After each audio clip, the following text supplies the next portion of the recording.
South Carolina? North Carolina. North Carolina. All right. Okay. So we are now going to start our little like mini excursus. So we're still in the life of Christ, but we are right here. So last week we started this whole this whole idea where Jesus was going to send out his disciples in pairs, and he's preparing them to go on the mission. And to prepare for that, he gave them instructions about what to do and what to do in the towns and what to do if people accepted him and whatever else. He's then going to go on. He's going to talk to them about, don't be afraid of those who can kill the body, but can't kill the soul, but fear the one, God, who can kill both the body and soul in hell. And so I said that, before we get to what would be, the next part in this whole series, we need to talk about that because we have to understand, like, what in the world is he actually saying there? And so what I thought we would do is just take a little bit of a detour and go through this doctrine of hell, so that we have a better understanding, because this is going to be kind of one of the first times that he really gets into this, and then he's going to continue throughout the rest of his ministry bringing this up. So it's really important for us to get a good understanding of what is going on here. So that's kind of where we're at and this may be, I don't know if this is going to be 3 or 4 weeks. It all depends on how fast we get through the material and how many questions you have, right? So that will determine how long we stay in hell, before we get back out again. All right, prefer not.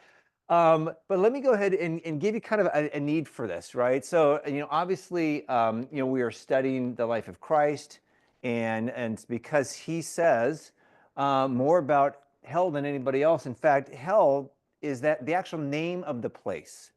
And hell is almost exclusively the word Jesus used to talk about the place where the wicked go after the final judgment. Okay, most of the other writers don't use the word hell. Like John will use hell a little bit, but he'll also use lake of fire is the word that he tends to use. The Apostle Paul doesn't use it. He talks about the destruction of the wicked and things like that. So this word Gehenna, hell, is actually almost an exclusive Jesus word. It's the word he chose to use for that. And what we know historically is that Gehenna, the Greek word for that, comes from the valley of Gehinnom, which is right outside of Jerusalem. And if you remember back in the Old Testament, that's where some of the more wicked kings of Israel sacrificed on fire their children to Moloch, right? And so is this valley of Gehinnom or Gehenna. And so Jesus uses that word Gehenna, and it was already known and understood during his time that it was really a reference back to what had been done, those atrocities that had been done in Gehenna. And he uses that because it provides the picture of what's actually going to happen to the wicked. So he uses that word for that reason. Is this the place that Legion didn't want to go? No. The Legion of Demons, okay, they did not want to go to the abyss. Okay, so remember, well, actually, we're going to go into that just so you know, just as a reminder, just so we're all clear about what hell is, because hell is not the abyss, hell is not Tartarus, hell is not Sheol and Hades. Those are all different. Hell is actually the final place. Like I said, no one's actually in hell now because hell is reserved for those who are judged at the final judgment, which is still future. That will be their place of judgment. Okay, and that's what he's warning about. He's warning about this future here. So he says more about hell than any other person, right? So it's important for us to actually understand what it is. Now, again, hell is actually the name of the place where the wicked will actually meet their destruction. All right. Now, the Old Testament does not use the word hell, okay? And a lot of times people, in discussing hell, they'll say, well, don't bother to look in the Old Testament. You won't find the word hell there, so just focus on the New. Well, the problem with that thinking is that hell is just the name of the place, like Bellevue, right? Go to Bellevue and go to the mall and shop or whatever else. So you're not going to find that back in the Old Testament, but the Old Testament tells us probably 75% of everything that we know about hell, we already learned about it in the Old Testament. It's just, they just talk about the wicked and the destruction and what happens to the wicked when they are destroyed and when they are killed and when they, are no more and things like that. So the Old Testament has a tremendous amount to tell us. And in fact, we'll actually look at that. So, but some people get confused and say, well, you can only learn about hell in the New Testament. Well, that's just because the word hell, the proper name of hell, is used, and it's used almost exclusively by Jesus, right? So if you just use that criteria, forget about anything Paul writes, right? There's just not much else there. Now, in the rest of the New Testament, the word hell is not used, Gehenna is not used, except for one other situation, which is James 3:6. So you can look throughout the rest of the New Testament, you won't find the word hell. Now you will find destruction, lake of fire, you'll find all of that, but you will not find this here. This is the reason why, again, hell is really exclusive almost entirely to the gospel accounts. And since we're studying the gospel accounts, that's why this is sort of important. Now,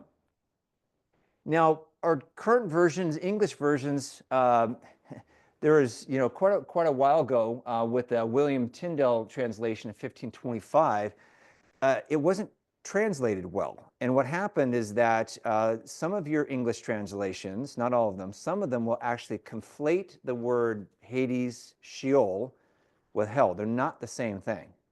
When you actually look at the Greek, they are completely different words. Okay, Hades is not hell. Hades is the place of the dead for the wicked now while they await for their final judgments. Not the same thing. So a lot of times when you're reading English, you may see something that says, oh, this is what Jesus says about hell. And in fact, it might not even be hell. It might be Hades. Yeah. And so what you have to do, to be honest with you, what you have to do is you really need to get the Greek. And when you get the Greek, you can even do word study. Just do a quick word study. Whenever you come to the word hell, do a quick word study, and it will tell you whether or not the Greek is Gehenna, which is hell, or whether it is Hades, which is not hell. Okay, so just kind of keep that in mind that a lot of the English translations conflated that, and then they've had a hard time pulling that apart, although there are some now that have said, look, we got to actually rectify that mistranslation of that word. And the other thing that I mentioned last week, the importance of this is that, most of us have never actually done a study on this. I mean, you probably haven't even heard an entire sermon preached just on it. You've heard it mentioned in sermons, but you probably never heard a sermon on that, probably never had an actual study on it. And so what happens is that we end up just kind of repeating things that people say, right? But we probably have not actually really looked at the doctrine in its entirety to be able to understand what it's going to say. Hey, welcome, man. Good to see you. All right. Okay. Here's my approach, just so you know. If we wanted to get into the weeds on this whole thing and really do an in-depth study, we'd be here for the next, 6 to 8 months. And that's all we'd be talking about because there's so much to discuss and so many different things. My intention is not to be at the 100-foot level walking through the weeds and whacking it down with a machete. What I want you to do is think about this. We're going to take the 35,000-foot approach. And what I mean by that is this. We're going to look at what the Bible says, and I want you to think about being in a plane. And if the pilot says, hey, look out your window and you see Mount Rainier. Now, if you look out the window and what you see is, tropical beach and palm trees, something's not right. Does that make sense? So we want to be able to give you the picture of it so that when you look out the window, you can say, that doesn't look right. That doesn't align with it. But it's going to be, when you're at 35,000 feet, you might be able to see that there's an ocean and it's sort of tropical, but you can't see the individual palm trees. Does that make sense? Or you look at Mount Rainier, there's trees there. You just can't look at the individual pieces of that. That's the only intention because we don't have anywhere near the time, and it's not even the purpose of the study to go into that level. All right. Now, let me just remind you of where hell comes into play from a timeline perspective. Okay, so just let me walk you through this. Okay, right now, what is being experienced is basically these two sections right here. Okay, every human that exists on this earth is alive. At some point, every human, except for Elijah and Enoch, have experienced what the Bible calls first death. That's what it says, first death. Okay? It does call what happens over here the second death. It calls it the second death because this is your first death. So all of us, believers or not, unless Jesus comes back before we die, are all going to experience this first death, whether we like it or not. Okay? At that point, believers go to be with the Lord, right? We've talked about that last week. The wicked, they go to what the Old Testament called Sheol, right? That was the Hebrew word for it, or the Greek word is Hades. They don't go to hell, they go to the underworld, and they are there waiting for the time when they will be resurrected back from the dead, because they will be resurrected, okay? And stand before Christ to be judged, right, at the final judgment. So that's where they are currently at right now, is in Sheol and Hades. And of course, they will continue to wait there. Now, I don't want to get into eschatology here. I'm just going to put this here, that at some point, the tribulation and the Messianic kingdom will happen. Believers, and I'm not going to go into the rapture scenario here, but they'll be raptured. They'll be given resurrected bodies. So believers are going to live in this Messianic kingdom.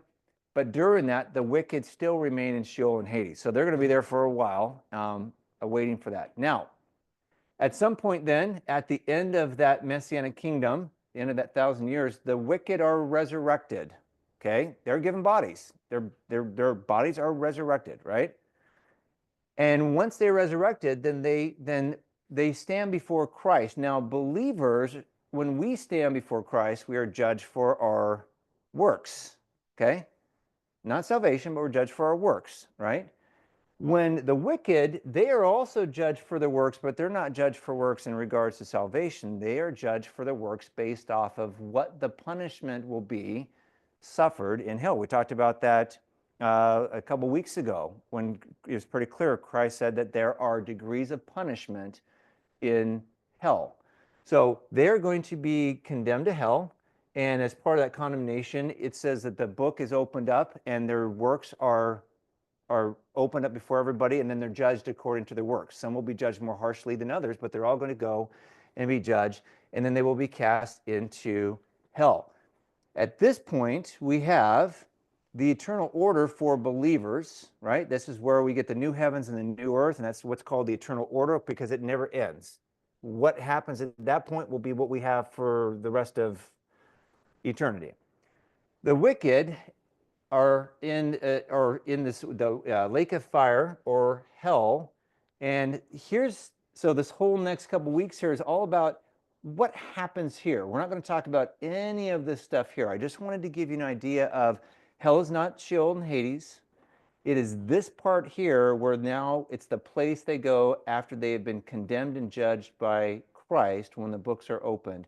The question we have here is, what goes on here? How long does it last? Is it eternal? Is it not eternal? Like, all those are questions that we need to actually focus on when we think about the doctrine of hell. Okay. You can ask a question. Like I said, it may take. Yeah. Yes, Rich, go ahead. It's kind of simple. So I may embarrass myself here, but is this all in the Bible? What you're showing us here? Yeah, that's all in the Bible. It's all in the Bible? Yeah. I mean, the Bible consistently talks about Sheol and Hades, the place of the dead. No, I understand Okay, got that. it. It talks But about. I mean, in this order, is it in an order like this, or are you Yeah. taking it out from? No, this is the order. Like this stuff right here is, I mean, Right. we No, exist. Yeah. no, you answered my question. Yeah, it's all in order. Yeah. Thank you. Yes. Okay. Yeah. Now, people may disagree about the tribulation. Does the tribulation come pre-trib, mid-trib, post-trib?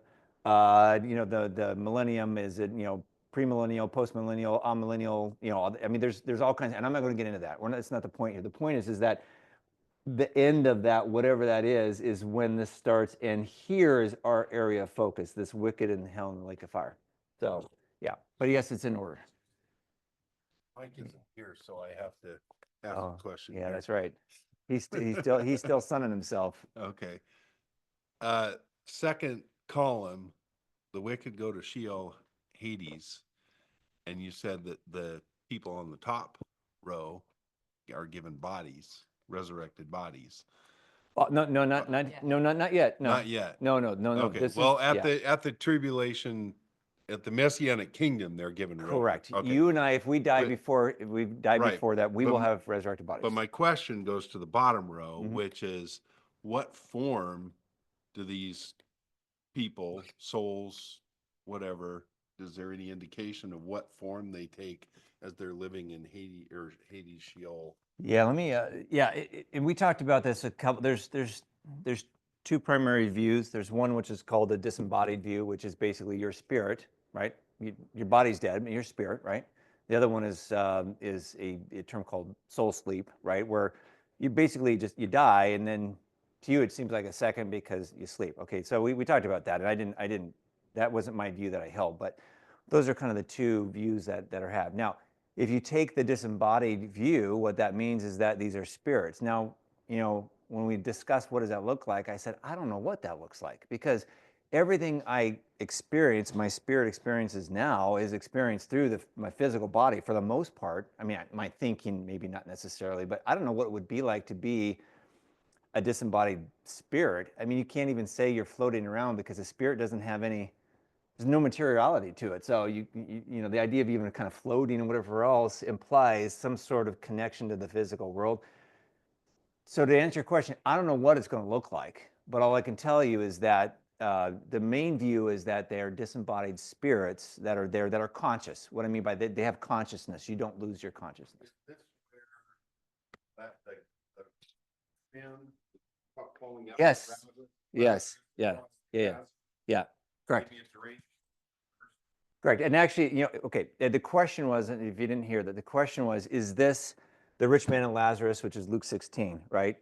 The question is yes. However, I have not indicated, there's a part here that before the resurrection of Christ, believers went to what was called Abraham's bosom. So they went to Sheol and Hades as well. But Sheol and Hades is made up of Abraham's bosom, which is where the righteous went. That's where Lazarus was. Then it's also got the component for the wicked. And then it has the abyss, which was the temporary confinement of angels. And then it has Tartarus, which is the permanent confinement of angels, particularly those angels of Genesis 6.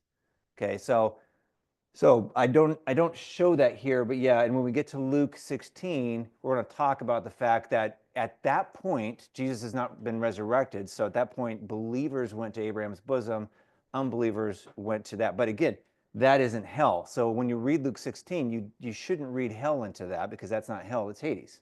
Sheol and Hades, all right? Just as a little peek ahead in the future. All right. Okay, there are really three Protestant evangelical conservative views that are held by Bible inerrantists. They believe the Bible is without error. They believe the Bible is the rule for authority, for theology, and for everything else. Like they believe just like what we do. The Bible is, it says, whatever the Bible says is the thing. So there are three views that are held by those people, all right? And what we're going to do over the next several weeks is we're actually going to talk about, each one of these three views. I do land on one. In fact, I think one of them has virtually no chance. Well, one of them I don't think has any chance of being correct. One of them, while it has some strong biblical arguments, I don't think that I think it has some serious flaws in some of its biblical arguments as well. So I think that its chances are extremely slim, and I think one of them is like it matches the biblical criteria. I'm not going to tell you what it is, but when we're done, I'll give you my view on what that is. But we are going to talk about these, okay? Here's what I'm going to ask you to do. Just sit back, open your mind for a moment, and listen to the arguments that are offered from each position. These are coming from Bible-believing Christians that have biblical evidence to back up their position, or that's what they've got biblical evidence. Whether or not it actually supports or not, it's a different story. They've got theological evidence. They've got philosophical evidence. So they all bring this to bear on this topic. So what I would say is, if your blood starts to curdle a little bit, but just seeing one of these up here, and you're like, ah. All I ask is just hold it. Just sit back. Just listen to the arguments. Some of them are actually, to be honest with you, pretty good. And they're not that easy sometimes to get around, right? When you say arguments, you're talking about what it is? I'm talking about the evidence. They're going to give arguments using evidence from Scripture, from theology, and so I'll go through that. I'll go through that here in just a moment. But I do want you to just say, hey, look, just sit back and listen to it. Okay? Because I want you to actually hear where that's coming from, and then I will do an evaluation of it. I'm going to evaluate. I'm not just going to like put it out there. I'll do an evaluation of that, but at least I want you to kind of hear what these different perspectives are going to say. Now, the three that are held, and I did not include Roman Catholicism in here, so there's not really a purgatorial sort of view of that. So this is just Protestant, okay? Protestant, conservative, evangelical believers. The first one is what's called eternal conscious torment. That's probably the one that you've heard. It's probably the only one that you actually know, to be honest with you. It is sometimes called the majority view because it has been held as the majority view probably since the late 400s onward. That what I mean by majority is the majority of Christians have held that view. Doesn't necessarily mean it's correct. It just means that it's sometimes also called the traditional view because again, it's been held by majority Christians for a while. It's eternal conscious torment. We'll get into what that means here in just a moment. The second one is what is called universal reconciliation. Now, I have there in red, this is not universalism. So please, this is where I just need you to sort of hold back for a second.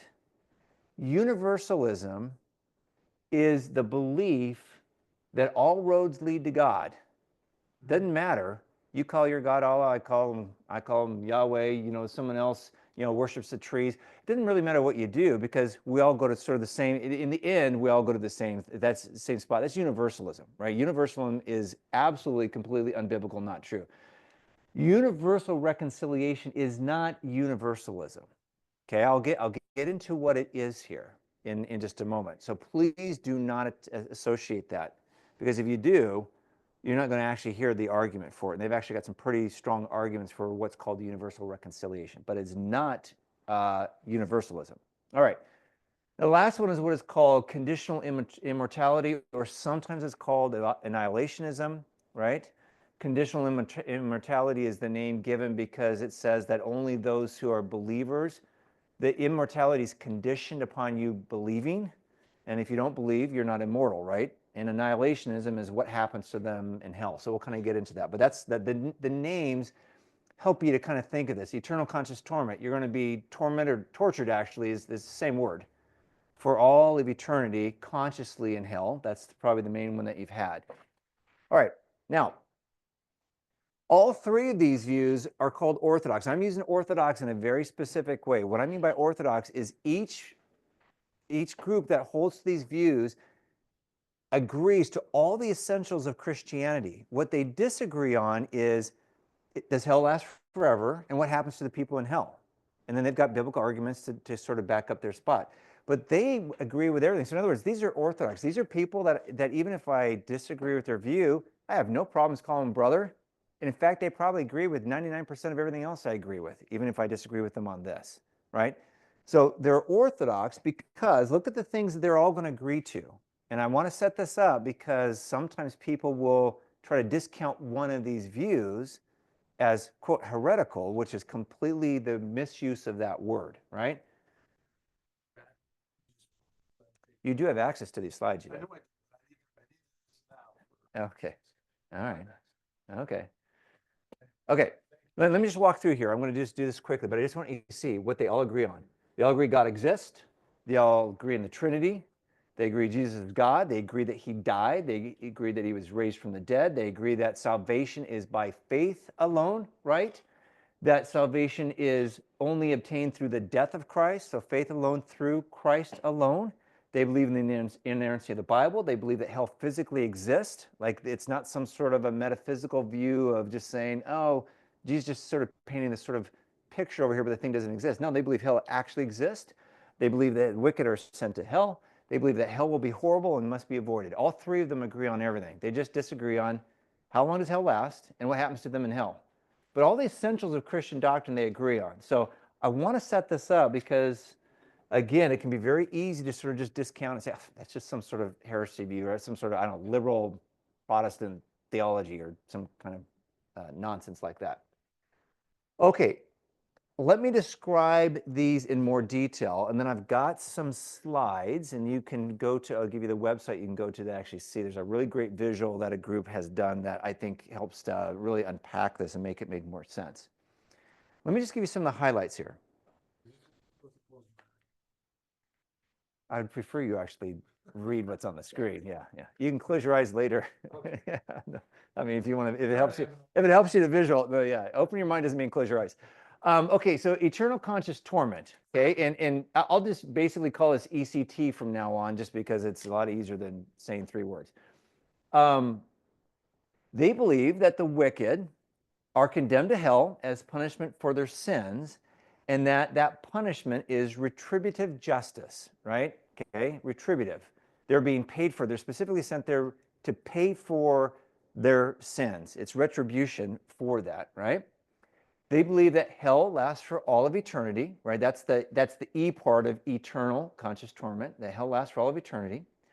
They believe that the resurrected humans who actually have resurrected bodies that are condemned to go to hell suffer physically and consciously. Now, for almost the entire history of this particular belief, that was thought to be the physical was literally being burned up, where your skin would be burned by the fire, and then God supernaturally, as soon as the skin burns, God replaces it. So there's this constant burning up of the individual where they're in excruciating pain.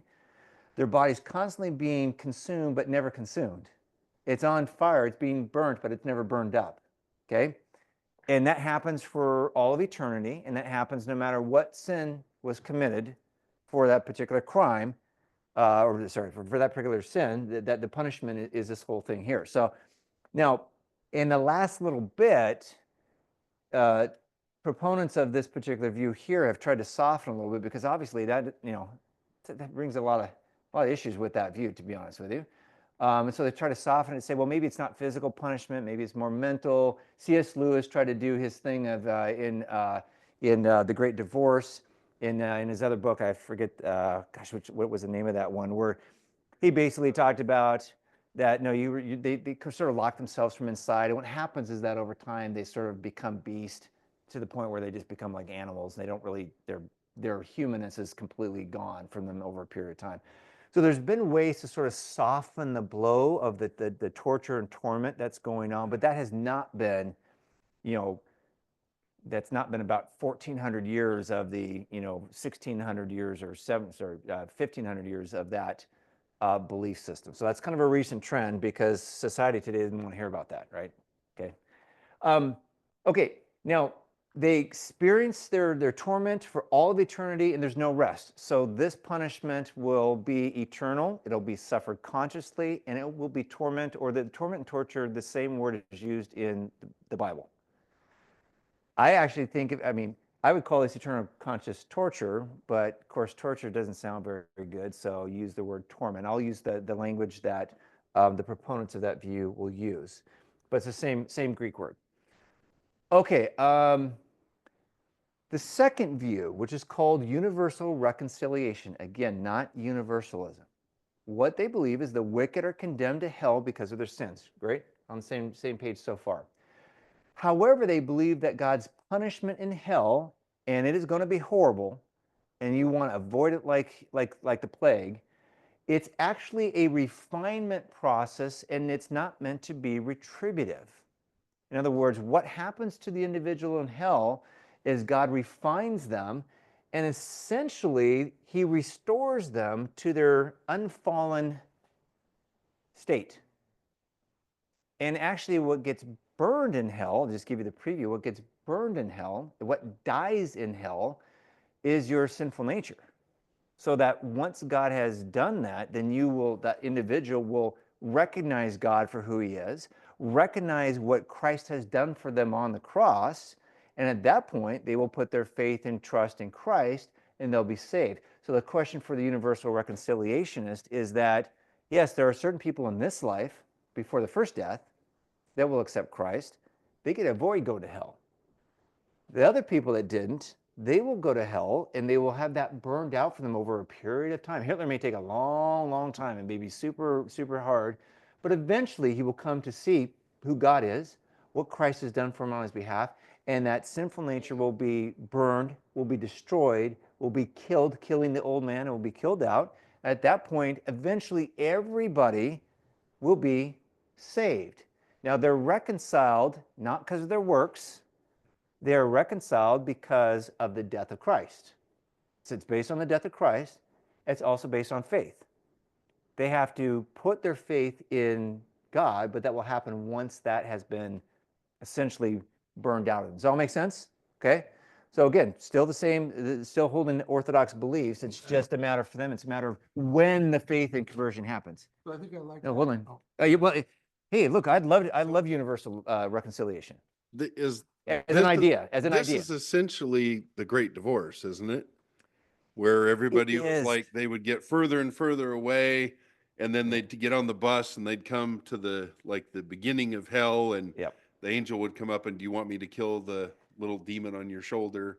It is. Kind of. So C.S. Lewis is an interesting individual because he's hard to nail down. Was he a universal reconciliationist, or was he actually in eternal conscious torment, but in a different degree of what that punishment looks like?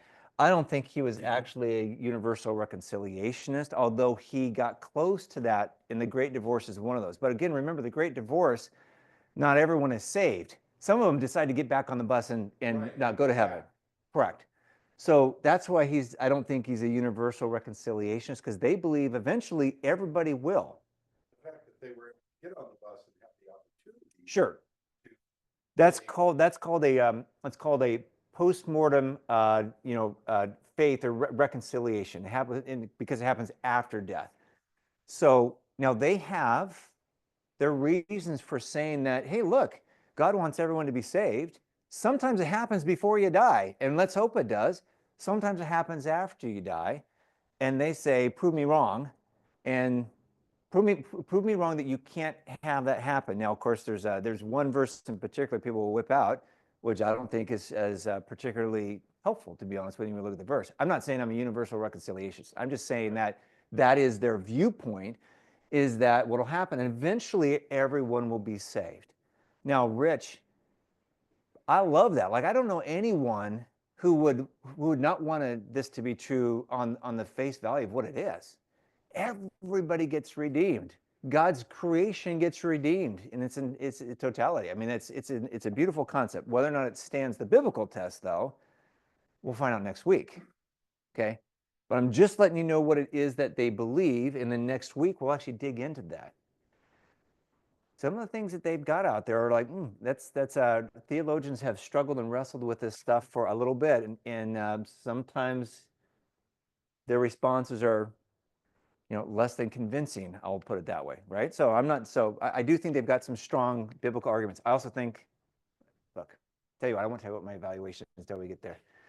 Okay, conditional immortality and annihilation. What this believes is that humans are not intrinsically immortal, right?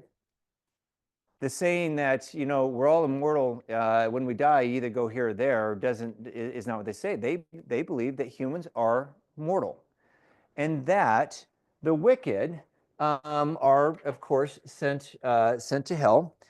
And the reason why it's called conditional immortality is because the Bible always says that immortality is conditioned upon a person putting their faith and trust in either God before the death of Christ, or in the work of Christ. Never in any part of Scripture do you ever see that immortality is given to the wicked. Never says that. You can search it. I can just tell you right now, a little peek. Search all you want, and you won't find it. So they say that immortality is always granted and given by God only to those who are believers. Therefore, immortality is conditioned, which is why it's called conditional immortality, on a person's accepting. Because humans are not innately immortal or intrinsically immortal, because they are mortal, then those who do not get granted immortality will die. They will actually die what the Bible says is the second death, right? That's what it means to die the second time. We know what it means to die the first time, and they said, well, it's called the second death because what happened to you the first time is going to happen to you the second time, except for you're going to be completely destroyed at this point, not just in your body, but your body and your soul. And so that is what they believe there. They believe that the wicked will then be cast into hell, and hell is not a refinement process. It is retributive justice. The intention of that is God is going to destroy the wicked. But they're not going to continue, unlike eternal conscious torment, they won't continue in that state. They will eventually be destroyed and wiped out once whatever that punishment is that's suitable for their works has been paid. And that could be a long time. There could be a lot of things that go into that. Once that's done, they will be gone. Eventually, all the wicked will have been destroyed, and evil will have been done away with in the universe. Does that all make sense? Okay. The universe is reconciled to God because there is no more evil, including evildoers. They will take things like, how they deal with the levels of punishment. They actually have I think, the best argument for how this makes sense than some of the other ones. So it could be duration of punishment, it could be the intensity of the punishment, it could be the type of punishment. But either way, whatever it is, once that punishment has been rendered, they will in fact be destroyed. Okay, they'll be annihilated. Now, do not, I'm going to repeat this here. Do not think of annihilation in terms of our physics. What is it, E equals mc squared or whatever else, matter cannot be, destroyed or created or whatever else, that whole thing, right? Second law of thermodynamics. Anyway, it's one of those, whatever it is. Don't think of it in that way, although it's certainly possible that it means that everything, including your atoms and stuff like that, are just gone. That's not what it means. It means that the person as a conscious being is no longer conscious. You're not alive physically, you're not alive spiritually. You're dead in every single way. That's what it means to be annihilated, right?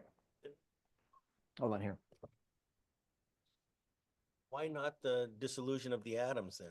Well, you could. No, I'm just saying, like, sometimes people will say, well, oh, no. So one of the arguments against that which is not a biblical argument or anything else, is like, oh, physics says that you can't destroy energy or matter.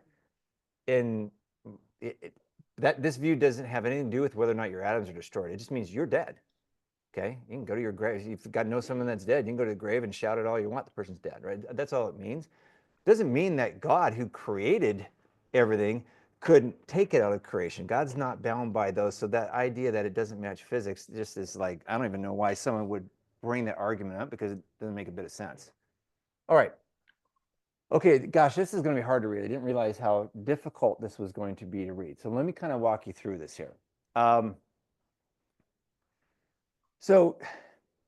And you can go there if you want. I got this. There's a group out there that I think has done a really good job. You can go to the website, rethinkinghell.com. Just in the search box, just type in diagram.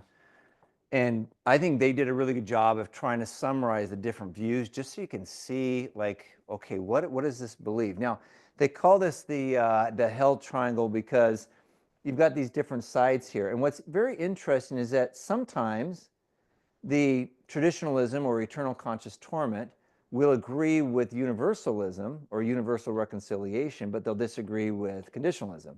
So sometimes these guys are saying the same thing against this one. Sometimes these ones are saying the same thing against this.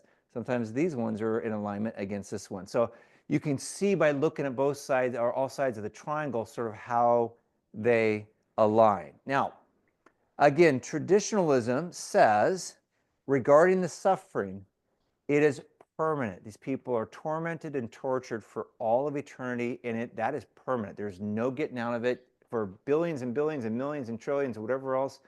For all of eternity, that person is going to be, and again, based off the traditional view, literally burning in hell for all of eternity. That's what this permanent suffering means right here. There are kind of, getting back to what you had mentioned earlier, there are kind of like three versions of this. Like, why would this be the case? The first one is what is called separationism. And separationism just means that the unsaved, by choice, are forever excluded. So that's the C.S. Lewis version. That's where he says that hell's locked from the inside, right? The people want to be in hell. This is like the great band AC/DC, what was it, Highway to Hell? The whole thing. Like, they want to be away from God. They want to be in hell and partying and that kind of stuff. So separationism is the view that God is just and sending them to hell permanently because those people actually want to be there. They don't want to be with them. They want to be there. That's called separationism. Reconciliationism is the fact that those people, once they get to hell, are like, too hot here. Don't like it. Let me into heaven. Kind of like the rich man, except that, again, that was Hades. But sort of that whole thing. And then God says, sorry, too late. So They want to reconcile, but God doesn't want to reconcile with them. And then there's the view from C.S. Lewis, which is that dehumanization perspective, that the longer they spend in hell and the more that they are burned and tortured, they just lose their sanity and become animals. Animals that end up essentially being burned alive for all eternity. Okay, that's the view there for that one. Now, universalism says that in distinction to hell being permanent, they say that hell is temporary because, again, hell exists to refine the individual, to burn out that sin nature so that person can actually be the individual God created them and then can be brought into reconciliation with God. Therefore, it may take a long time. It may take, I don't know, billions of years. Who knows how long that would be? But at some point, every human that's ever existed that didn't get saved in this life will eventually come to saving knowledge of God. And so therefore, hell only lasts until that last individual has made that move. So it's temporary.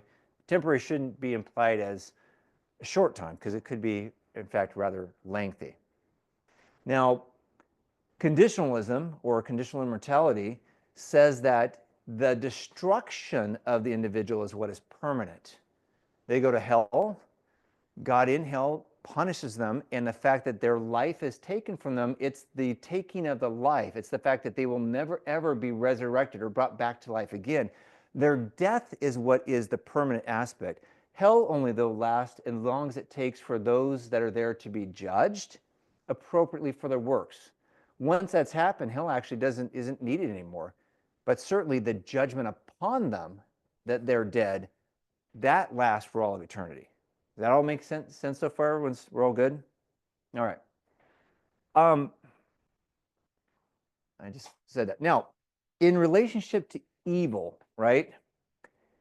Evil from the eternal conscious torment side says evil must be restrained. So that the purpose of hell is twofold. Number one is to give retributive justice to the individual. They deserve to be punished and tortured and tormented. And it's to keep them restrained. This is God's eternal prison so that they don't impact the glory and beauty of the new universe and stuff that he wants to create, right? We want to keep them separate. So for them, it is a evil is restrained approach. For the universal reconciliation, evil is converted.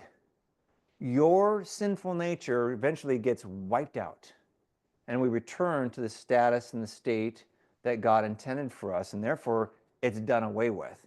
And there's a confirmed holiness that happens whereby we're not able to essentially sin again. So evil actually just gets wiped out, gets converted. Well, from the conditional immortality perspective, evil is in fact destroyed. And it's destroyed because the evildoers are dead. The only people left alive are those who are redeemed. Therefore, there is no evil because the evildoers have been, in fact, killed, destroyed, and annihilated. Okay. Three great out. Killed, destroyed, and annihilated. Yeah. Well, I mean, yeah. Yeah, you got a choice in this world, yeah, Rich. Okay, let's take a look at this other side here. Okay, what you see here is that on this side here, both of these, eternal conscious torment and universalism, they believe in universal immortality. Okay, now sometimes people that hold either one of these views believe that because they think humans intrinsically are immortal. Because of the type of creature you are immortal in yourself, right? You don't need God's immortality necessarily. You're mortal because you're a person, a human. Others believe that because of what the Bible says about, either being restored to live forever with Christ here or living forever in hell, then that implies that if you're going to be in one of those places, then you continue to live. Therefore, you must be immortal. Even if the Bible doesn't say that you have immortality, it actually implies you have immortality because you continue to live. Does that make sense? So these two sides, or this side of the triangle right here, believes in what's called universal immortality, as opposed to conditionalism that says, no, you're not immortal unless God bestows immortality on you, right? So that's where they would be sort of contra that view. On this other side here, we've got universalism and conditionalism. They believe that suffering ends and that evil is eradicated. They both hold to that view. They describe how that happens in different ways, but they believe that when God says this universe is going to be perfect and that evil is going to be gone, there'll be no more tears, there'll be no more crying, all that stuff is because of the fact that evil just doesn't exist anymore. It's either been eradicated on the conditional immortality view, or it is ceased to end because of the fact that the evil has been, in fact, converted. So those, they align here contra to eternal conscious torment, which believes that evil doesn't end because evil continues for all of eternity because the evildoers continue to exist. So evil's never wiped out on the eternal conscious torment view because evildoers exist. The devil and his angels, they all exist for all of eternity. So there's a confinement of it, but evil never goes away. God never actually deals with evil in the sense of getting rid of it. He just confines it. Okay, that's the view. Okay. Now, as I said here, kind of this last one that we have here, what is the purpose of God's justice? Like, what is the purpose of him sending people to hell? Well, now we have eternal conscious torment and conditional immortality agreeing against universalism, because universalism believes that it's not retributive. God's primary purpose isn't to just say, you did this, therefore you deserve X, and bring the hammer down. His purpose of hell, although it will be excruciating, it'll be horrible, is to refine the individual. And sometimes we have to be refined through processes in life that are very uncomfortable. I think we all can kind of see those types of things in our life. Those refining processes we may never want to go through, but it may be the only way to get us from A to B as far as a refinement of our character and things like that. That's their perspective here, that God is using that as a way to remove that the sin nature from them, to restore that. So it's restorative justice. It's the reason why some people refer to our prisons as correctional institutions. The name implies the reason why people are in prison is not to separate them from society, and certainly not to punish them for their deeds. It's to correct them so that when they're released, they can be profitable members of society. Does that make sense? Versus a penal institution says just the opposite. The reason why you go to prison is because you deserve to be there. You need to pay for your crime, and we want to keep you from everybody else. And whether or not you end up correcting your behavior or whatever else isn't the point of prison, right? So you can kind of see that that's where those different perspectives are coming from. So before I go on to the next part, let me stop. I know we went through a lot. And believe me, next week we're actually going to get into universalism. We're actually going to get into the stuff. You're going to be able to kind of see some stuff. But just from a setup and a framework, what questions do you have before we go on? Yes, Rich. So as you've been taking us through all this, what does, when, I've been, studying about prayer and how to pray and praying, praising God for his character, for his attributes, that are described, all through the Bible. And judge is one of them. So what does this to you say about God's character? And I don't mean that in a condescending way. I don't. Because this is one of the things that for me can be really hard to even begin to understand. And what you're taking us through, frankly, I'd never heard of before. This is the first time for me. Like I said, I don't think most people haven't, so that's perfectly normal. So this is, this is adding a little, fuel to that of, what this says about, God's character, which, and a lot of times, in a lot of different situations, I don't know that I can completely grasp to begin with, but what to you, Randall, what does it say about? I've got a slide. I've got a slide coming up. Yeah, it is just a quick add-on here. So yeah. I just wanted, Because my question is basically an augmentation of his Okay. question. That way you can answer them at the same time.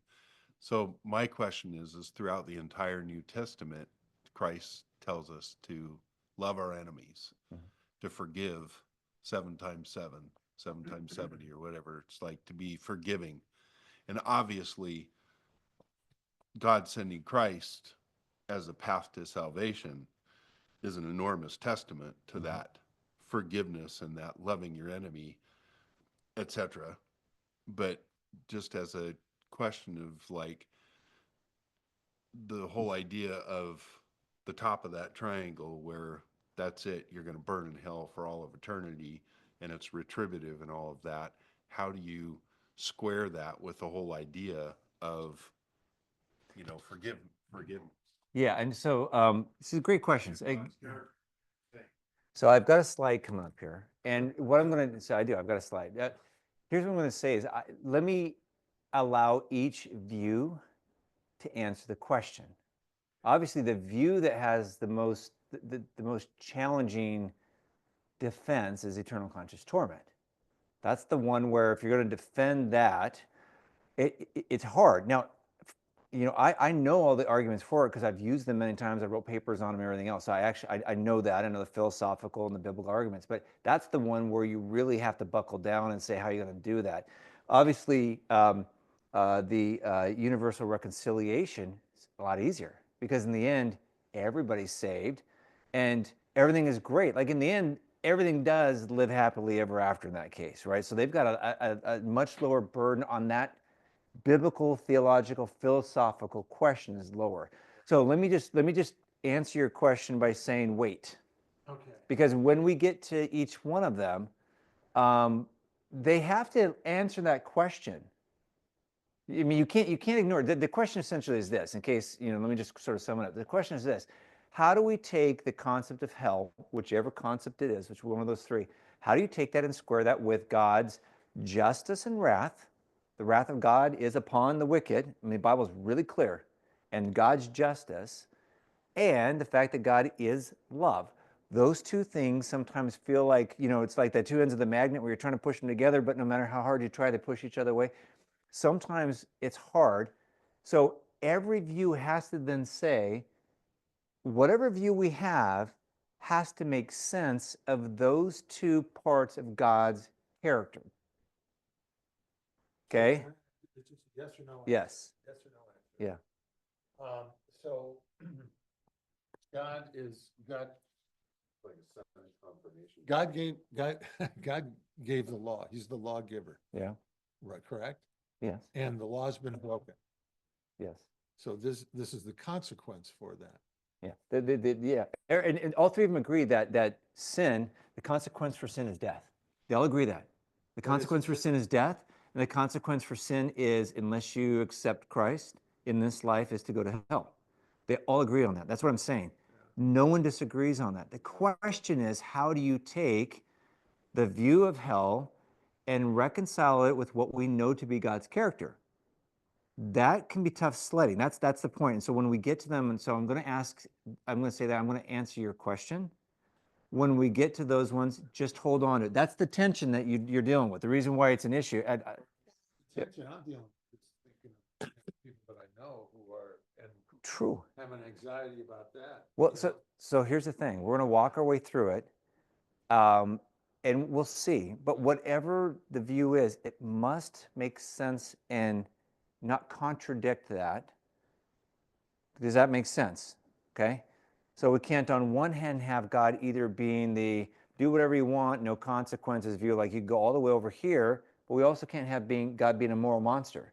Anything that makes God to be a moral monster doesn't fit with what we know about God. And there's ways that each one of the views tries to sort of massage that question. Whether or not you find their answer effective will be up to you. You have to evaluate that. I know how I feel about their answers to it, but you'll have to evaluate the strength of the argument that they offer to defend the character of God against the view of hell that they hold. Does that make sense? So I'm just going to ask that everyone leave that there because we will talk about that. Okay. All right. Yeah. Yeah, well, I mean, you got to think about though. Like, see, sometimes we just talk about like in the sermon, people say like, "Hey, you can either spend eternity with God or you can spend eternity away from God." We don't even use the word hell anymore. We don't really think about like there's a lot to process there, and we just sort of go on. I mean, literally, we kind of go on and we acknowledge that, and then there's not really much that we think about, to be honest with you. Okay, let me go through here and say this. Here's what we're going to cover.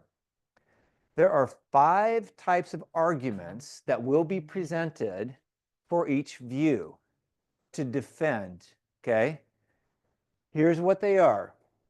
Biblical arguments. That means using the text of Scripture. Here's what Paul says in Romans chapter 5, 15 through 19. Okay? And then they'll offer an argument for that based off of, Romans 5, 15 through 19. What does the Bible say essentially? This is the strongest one because essentially, if the Bible doesn't say it, we don't believe it.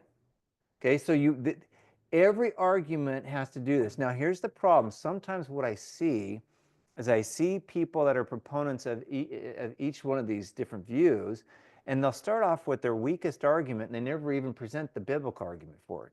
They just assume the Bible it says what I believe, and they'll say something like, well, the church has always believed this, or they'll start off over here with an emotional response of, I just can't accept that. Well, I know it might be hard to accept. The question is it hard to accept? The question is, what does the Bible say? So the strongest has to be there.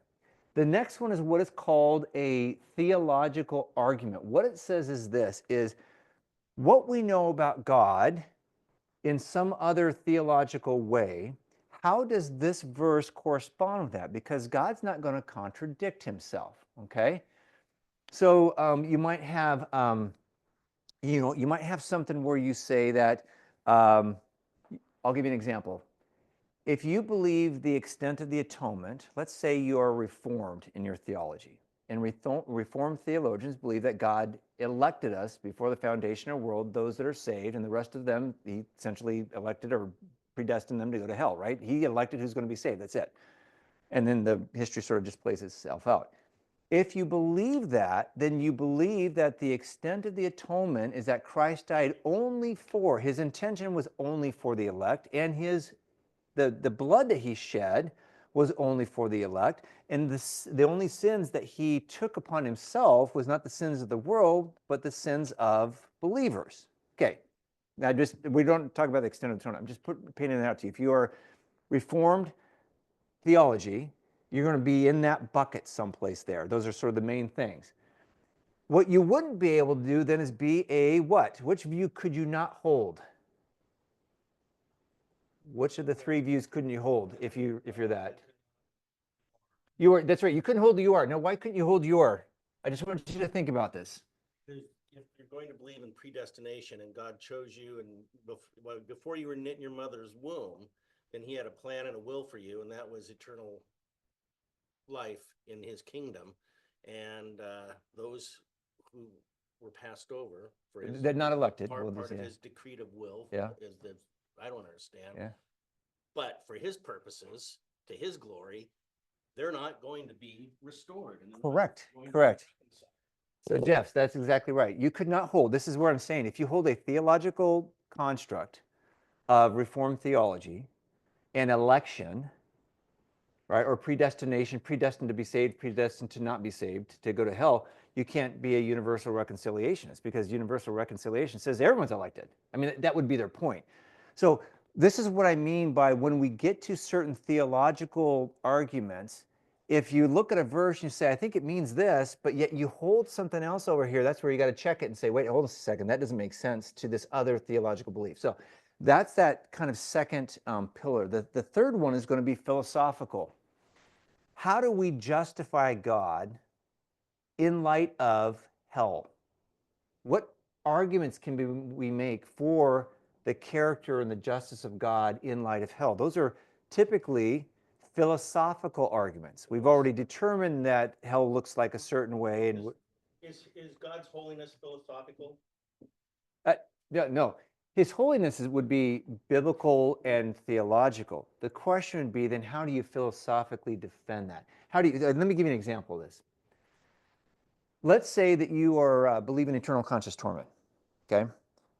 what you have to believe then is that a person that commits a finite sin of any degree, someone stole a cookie, someone lied, that they're going to be tormented and tortured for all of eternity and being burnt up, right, for doing that one thing, okay?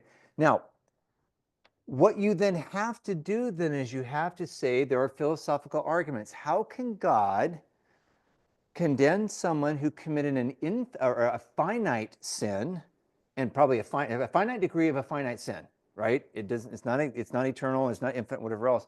How can God do that? Now they have a philosophical argument that was put out there to say, well, the reason why God can condemn you for a finite sin in time, and even a small degree, to an infinite amount of punishment for an infinite amount of time is X. We'll get to the argument.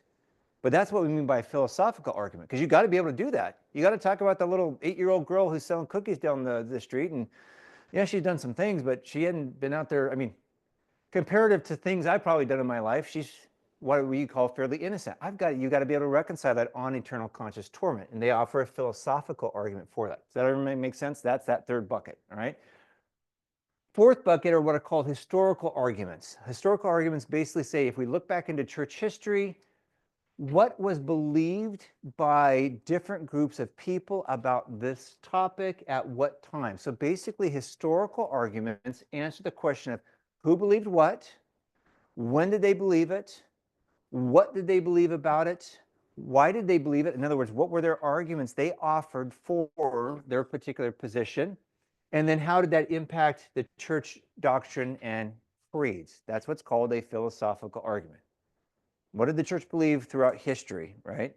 And we'll go from there. Now, the reason why I think that these get weaker is because, obviously this is biblical, this is theological in construct, this is philosophical, this is historical. All it does, to be honest with you, is tells you what people believed when, but it doesn't tell you if what they believed was correct. And I got a slide here on that. So that's why I call it very weak. I personally would never substantiate my view on a historical argument at all. But I find a lot of people start out here and then they don't ever get over to the biblical or any of this other types of stuff. All right. The last one is emotional. I call it the weakest one. The reason for that is that there is a response to a particular version of the doctrine of hell. And Rich, to your point, it didn't matter which version of it, they should still cause us concern. Even universal reconciliation should cause us concern. Can you imagine someone saying to you, hey, look, your daughter, she can be, tell you what, give her 50 years in this, concentration camp. And when she gets out of there, she's going to be the smartest one ever. And that's going to be so great. She's going to be super smart by going through that. As a father, even that, I would say, are you kidding me? I'd never want to put my kid through something like that, right? So even on that view, we still have an emotional reaction of this process God's going to use to refine is not going to be gentle. It's not going to be easy. It's going to be painful, right? So this says, what do I sort of feel about that and what kind of reactions? Now, let me break this down. I'm not going to, with a few exceptions, I will come back to the emotional argument, but because I don't think emotional arguments tell us if the view is right or wrong, right? Just because I don't like something doesn't tell me whether or not the Bible says it's true or not, right? It just means I don't like it, okay? Doesn't tell that. And we shouldn't excuse away clear biblical teaching just because we don't like a view, right? If God says it, then that's what it is, even if I don't like it. In fact, to be honest with you, there's a lot of things that God says that I don't like. I'm on record. Do you know what I'm saying? Like you just mentioned it earlier. I'm supposed to forgive the guy that's a complete jerk to me all the time, and yeah. Who here raises their hand and says, "Yeah, sign me up for that"? I mean, there are certain things that we don't like. It doesn't mean that they're not true. Okay, and hell would be one of them. Now, I've got this picture here of a dashboard on a car. Here's where I think the value of the emotional argument is. Because I even though I don't think it will tell you if something is right or wrong, I think it's really important not to tell us which view is correct, but it does tell us if something doesn't smell right. Does that make sense? You're driving your car And you get these pesky little things come on. Most of these we know what it is. We know what's wrong. Your tire needs some air, or the roads are slippery. But this one right here, the check engine light, does everyone know what I'm talking about? Like, that could be 50 things on the check engine light. Oh, you got to, your serpentine belt, you got to get your oil changed, or, could be a number of things. When that thing goes off, what you know, what you know is something isn't right. So emotional arguments are sort of a dashboard that says something does not smell right. Something does not look right with this particular view. I need to go do more research. Does that make sense? I need to kind of figure this out, or I need to figure out what the proponents of that view say about it. Do they have valid answers to what seems to be a very strong emotional response to a view? So it's not that they don't have any value. I just don't think they have a value in telling us if something's right or wrong. But they do tell us, I think, if something doesn't quite pass the mustard. All right. Miles an hour. Is that your car? And not my, that's Alton's. That's Alton. It probably is Alton's. Yeah. Okay. The other one that I'm not going to cover is historical arguments. I'm going to actually just cover this tonight, and then we're going to be done with this, because I also don't think historical arguments do much at all to move the needle. I think the three most important are biblical, theological, and philosophical. Here's the reason for that. Historical arguments don't tell you if a position's true or not. All it tells me is that Rich believed X on, February 27th. And he can tell me why. So I can evaluate his arguments. I can look at what the Bible says. I can say, what do I think of Rich's arguments? But it doesn't tell me that, right? It just sort of tells me what is going on, the who, what, when, where, and why. Okay. Now, that doesn't mean that historical arguments aren't valuable. Okay. Because I think for historical arguments, the value is in this right here. And I know this is really bad radio because the people that are watching this on the recording can't see. I'm pointing to the third bullet down that says why. I can go back and I can look at Augustine. And Augustine believed in the immortality of the soul because he was a Greek philosopher before he saved. So he comes to the idea of hell already convinced that humans are immortal. I can read his arguments. I can figure out whether I agree with them or not. But at least I know why Augustine says that, and then I can figure out what do I want to do with Augustine's view on that particular topic, okay? So I do think the why is important. Here are what I would say are sort of three inappropriate uses of historical arguments, and you probably have heard this, okay? Tell me if you have. That shouldn't say they. Sorry about that. That's bad grammar. The church has always believed. Anyone heard that before? The church has always believed this about hell.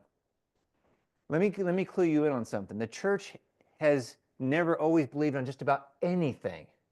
The only thing the church agrees on is like core Christian doctrine. That is what they have agreed on throughout history. But just about everything else, they disagree all the time. You wonder why we've got hundreds and hundreds of different denominations? Because they can't agree on anything. Can't agree on, if a baby should be baptized or shouldn't be baptized. They can't agree if it's their pre-trib or post-trib. They can't agree on if complementarianism or egalitarianism in the church. Look, they can't agree on anything as the church. So when someone says the church has always believed, that should be like a little red flag and say, the church has always believed that Jesus died and was resurrected. Yeah, that's it. But there's not a lot of other stuff that the church has always agreed. So that right there is sort of a cop-out. What the person's trying to tell you is this, when you hear that argument, what they're trying to say is, don't disagree with my view, because since the church has always believed it, that must mean that if you don't believe it, you're either not a Christian or you're a heretic. Does that all make sense? And that's actually how this was used throughout history. So that is not the case. Now, the second point here is that we need to avoid thinking that whatever the majority of Christians have believed throughout history must be true. Case in point, Protestantism. Think about this.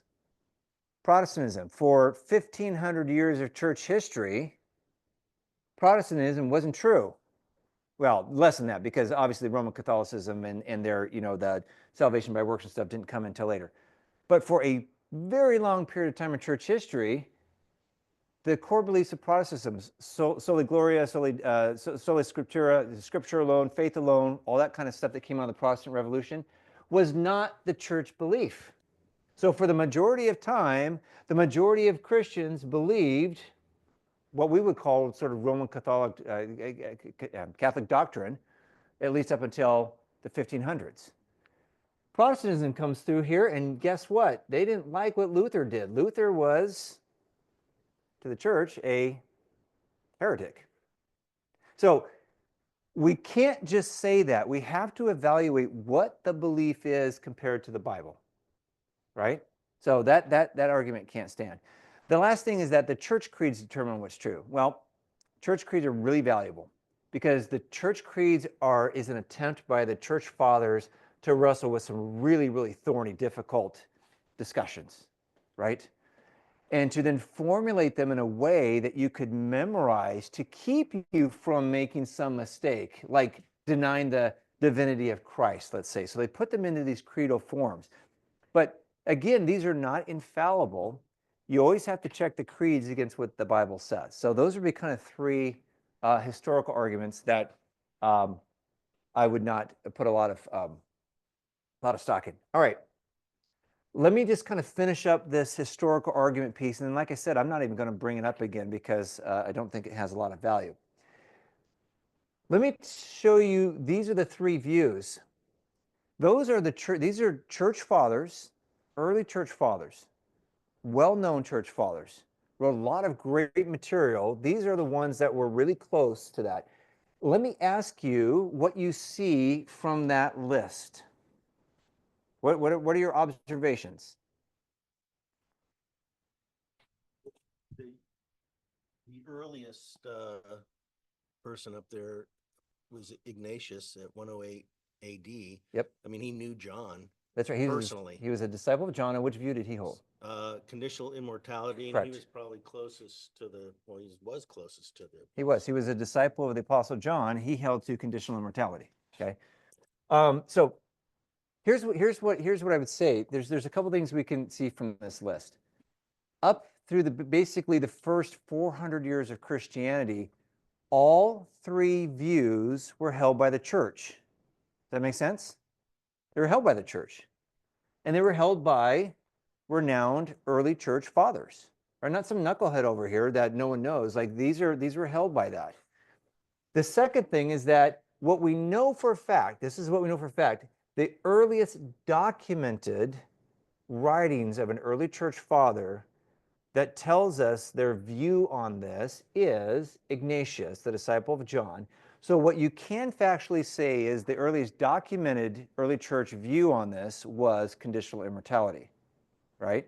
Now, you'll notice that, very quickly after that, you've got, in 185, you had Origen that had universal reconciliation. Eternal conscious torment didn't actually have, as far as we can tell, a proponent, or we don't have documentation prior to Tertullian in 225 AD. So conditional immortality, at least the idea from Ignatius and even through Irenaeus, was over 100 years before we have this concept over here. Now, that doesn't mean this is not right. All I'm telling you is that when someone says the church has always believed, the first 400 years, the church held all three views. Okay? That's my point. And that's the reason why I'm not going to talk about historical arguments, because all three of these views were held by Orthodox Christians who believe the basics of Christianity. They just held different views of what the biblical text said. Yeah, hold on. What kind of volume of writing has been discovered from like that whole group of early church leaders? Like, are we talking one page found, or like I've kind of heard of some of those names, but most of them I haven't. I'm just curious, like, what is the volume comparatively to the volume of, the Gospels and stuff like that? They've got quite a bit of their writings. I mean, we're not talking like little small stuff. We've got some pretty massive volumes. In fact, if you look at Augusta, the City of God is a massive work. Massive work. I think if you got like a printed book, it'd be something like this. I don't know, maybe 700-800 pages or something like that. So it's pretty extensive writing. Some of these though are just quotations, like they're writing on something else. They'll have a verse that discusses hell and then they'll give their view on it. So when you're talking about the hell part specifically, it's not like most of them wrote a lengthy discourse or book on that.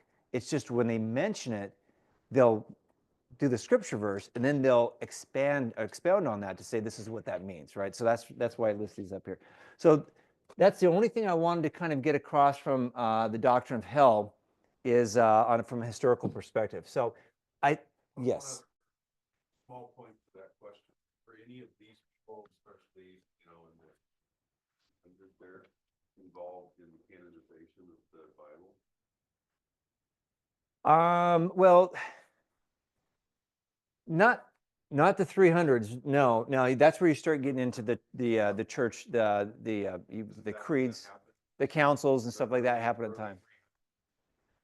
You have, I think, for the the book of Revelation was one, and oh man, it's escaping me what the other one was that took more time.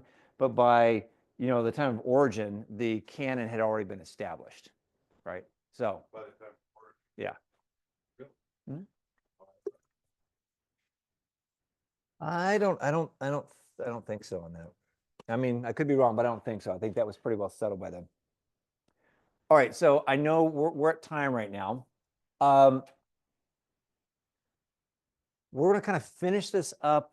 I just want to give you a few more things as an introduction to think about. And then next week, we're going to spend our time talking about universal reconciliation, okay? I want to give you some, and I'll put this in the notes. In preparation for that, I would recommend that you read Romans chapter 5, verses 15 through 19, the 1 Corinthians chapter 15, and Colossians,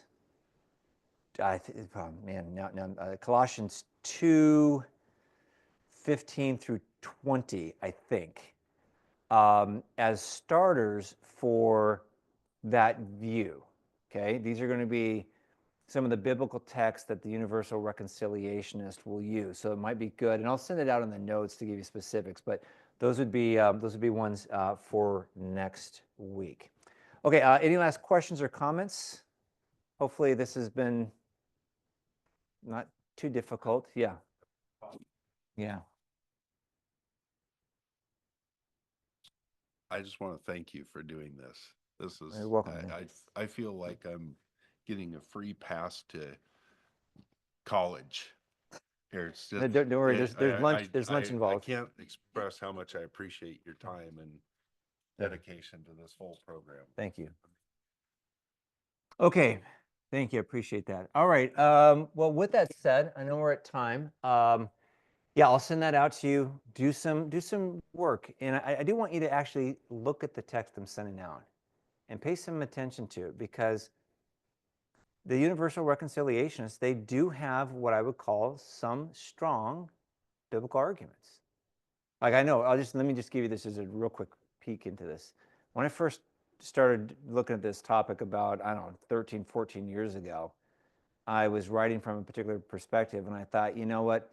I know I need to deal with these other two positions, but I know none of them have any biblical evidence at all. So I thought I honestly was just going to be able to go in there and just say, basically, bullet point, no biblical evidence to support the view, and I could be done with it. Like, it was going to be that easy. I had a master's thesis that I was doing. I thought it was going to be that easy. And when I went in there, I was like, oh, okay. And then there's sort of more and more and more on some of these things that I had not anticipated. So I'm encouraging you to at least think about it as you go into, or at least see the strength, even if you don't agree with it, at least hopefully see the strength of where they're coming from before discounting it as being sort of, that's just a sort of a non-biblical belief. All right. Thank you all. We will see you back next week, same time, same place.